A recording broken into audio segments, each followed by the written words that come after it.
Hello everybody, I hope you're well despite the current situation. I'm Lewis from Physics Online, but in this video I want to talk about some of the changes which were announced just yesterday.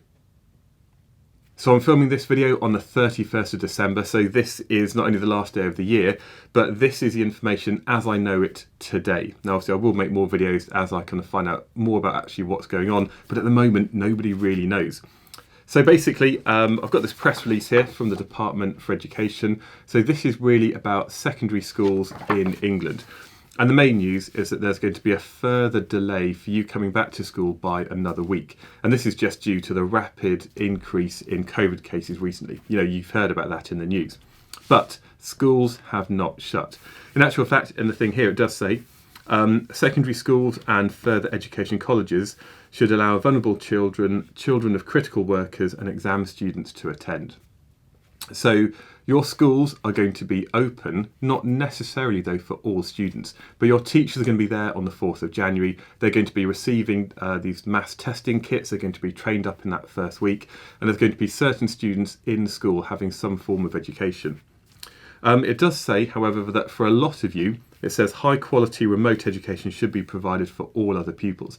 Now, I know a lot of teachers out there are doing some amazing things, the way that they're teaching on Teams or other kind of, whatever it might be. There's some amazing stuff going on to really support many students. It's not the same as face-to-face education, but also I appreciate that some of you aren't really getting the support and actually the high quality work that you need to really understand some of your subjects.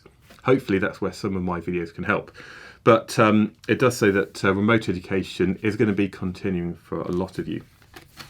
Now, on the second page, it does say, and if you want to actually read the whole document, I'll put a link to that beneath the video, so you can actually read the press release from the Department for Education.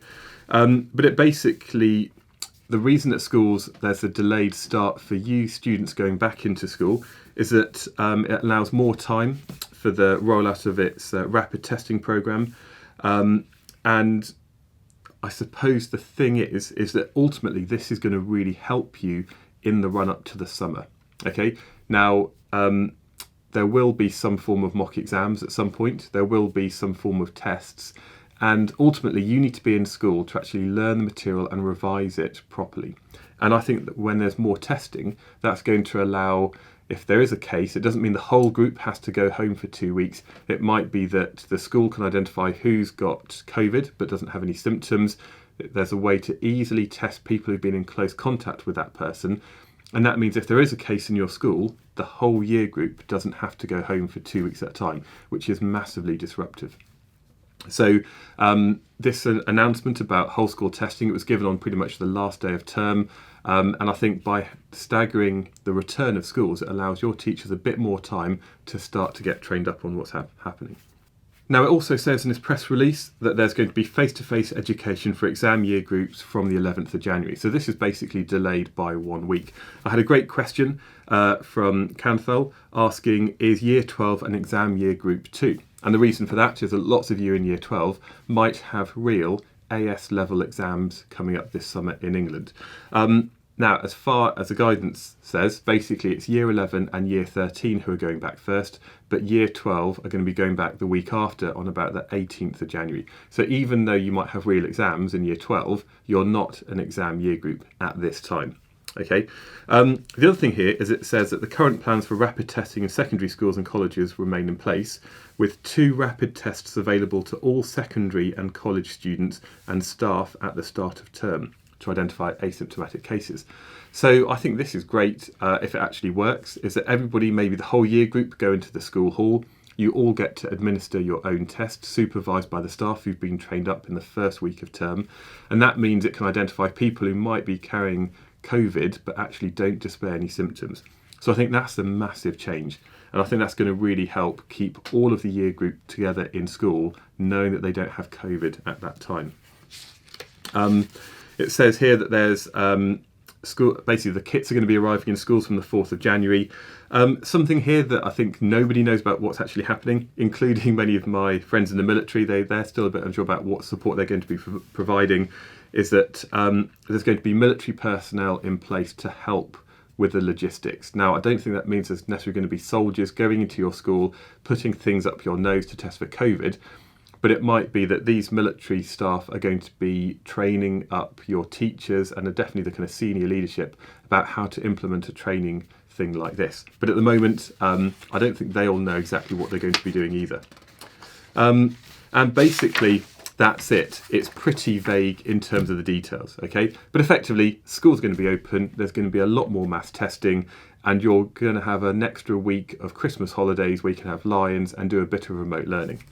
So I've got a few questions that have been asked by students. Rav Singh says, do you think they might extend the delay if Corona gets worse? Yes, I think this could happen. If cases keep going up in an uncontrolled manner, I think they might delay schools reopening for students by another couple of weeks. But I do think they're going to prioritise keeping schools open and students in school, even if that means that there's more of a national lockdown. They might get rid of other things which are still open. But I do think that the priority of the government is still to keep schools open and students going in for face-to-face education. So I think that whatever happens, schools are going to be up there about trying to keep them open. But there might be a delay, maybe by another week, but who knows? We just have to wait and see. Hyatt says, do I think that GCSEs and A-level exams will happen in England in 2021?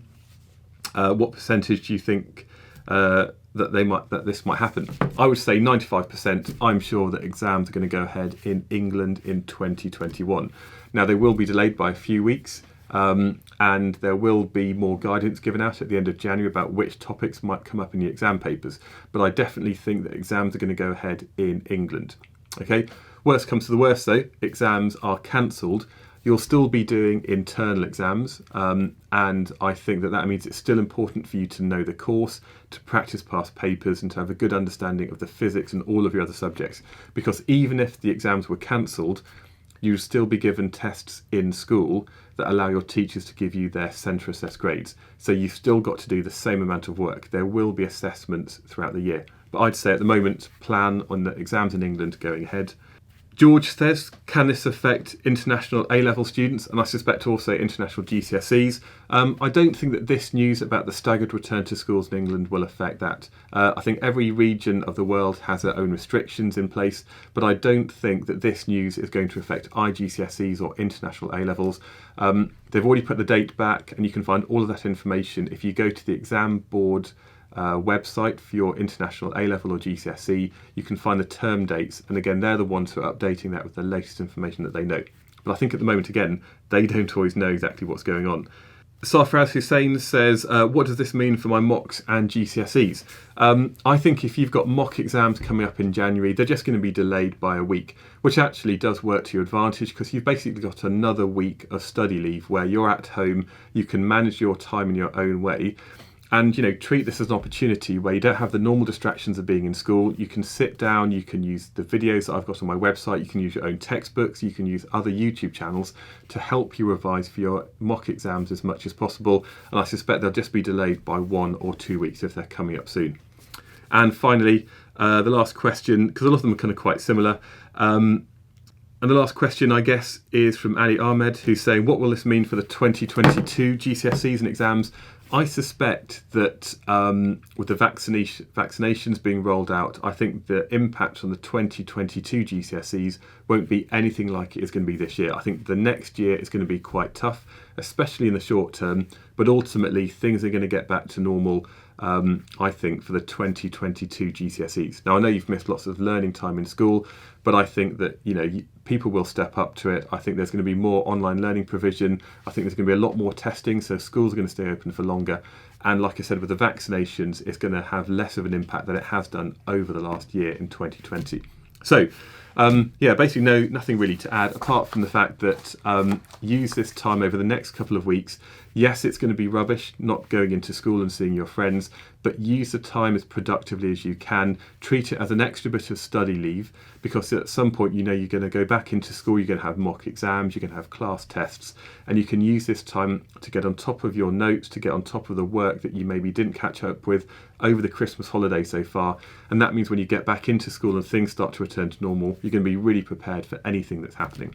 Until then, of course, I will see you next week and every Monday thereafter when I do my GCSE and A-level physics live streams. So, thank Thank you very much. Goodbye.